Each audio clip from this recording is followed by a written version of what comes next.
So Asus just cooked a Hall effect keyboard. What are you doing? Hi. Welcome to Asus. Come here, real quick. This is the Asus ROG Falchion HFX. And it's Asus' first Hall effect keyboard. Get it? Because HFX, FX. No, because of video effects, FX, you know, Hall effect. So I've been using this keyboard for the better part of 2 months now, and I'm going to be compressing my thoughts into this video. Should you get this keyboard? Is Asus's first Hall effect keyboard even good? Spoilers, I actually really like this keyboard. This keyboard is kind of like that kid in class which said I didn't study for the exam today and then magically acing all his subjects. Get it? Ace? I didn't even intend for that joke, kind of just came along. ROG Falchion HFX. Pretty good keyboard. This video is sponsored, but all my opinions in this video are honest and not biased. If you don't believe me, you can call Mr. John Asus here. That's his number. Don't actually call him. I might get unsponsored. Here's unboxing. It's a really simple unboxing experience. A top shelf piece that protects the keyboard when traveling. The USB-C braided cable, and a keycap pillar. Also, by the way, do you know this keyboard is pronounced as Falcon and not Falchion? I found it out just now. It's kind of embarrassing. Falchion. Falchion.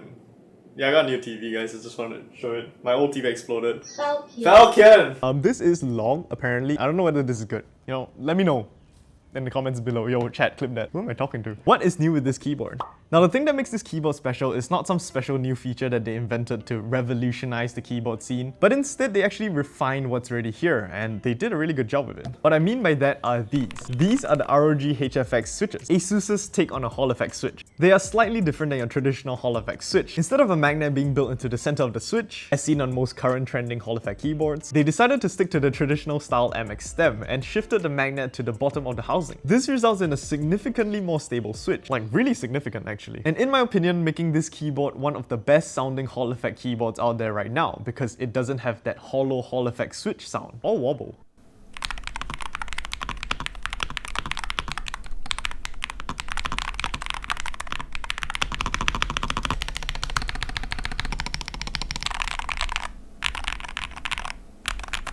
The only real drawbacks with this custom designed switch is that it's basically a proprietary switch to this keyboard. As far as I know, most if not all Hall effect keyboards right now on the market went with the design of the magnet being in the center of the housing. Since the Hall effect sensor on the keyboard has to line up with the magnet, aftermarket switches will not work in the HFX keyboard. Thankfully, they did a really good job on their own switches, so I wouldn't see a need to change them out anytime soon. Also, with the added benefit of being a traditional MX style stem, you can swap out the springs to whatever weight you want, so if you want a lighter spring or a heavier spring.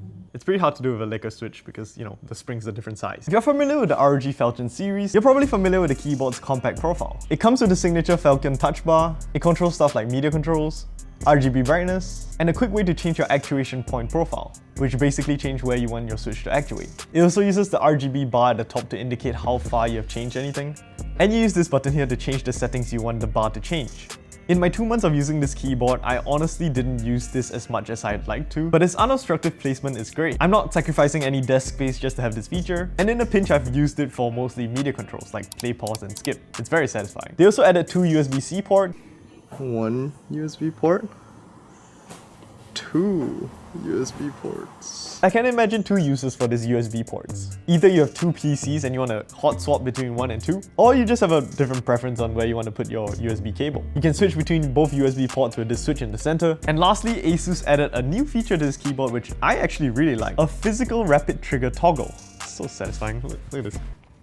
It sounds like a freaking car signal. For the past 2 years that I've been using Hall effect keyboards, I realized I actually do switch out of rapid trigger pretty often. And yes, I know you can just program a key to switch out of the modes and, you know, a combination of keys to switch profiles. And this switch may seem a bit gimmicky, but having a physical toggle indicator is just that little bit better. It's also a magnetic toggle, not a switch, so it won't actually wear out after a certain amount of use. I've actually been taking advantage of the no wear out thing because I've been using this as a fidget toy every time I play games.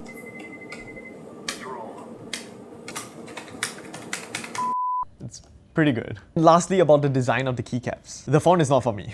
I am a gamer, but this is a bit too gamery for me. But that's a preference thing, so you know, you do you. Alright, quick tip. Do you want to know how we know that this keyboard is from 2024? Dedicated AI button. Yep. Copilot button.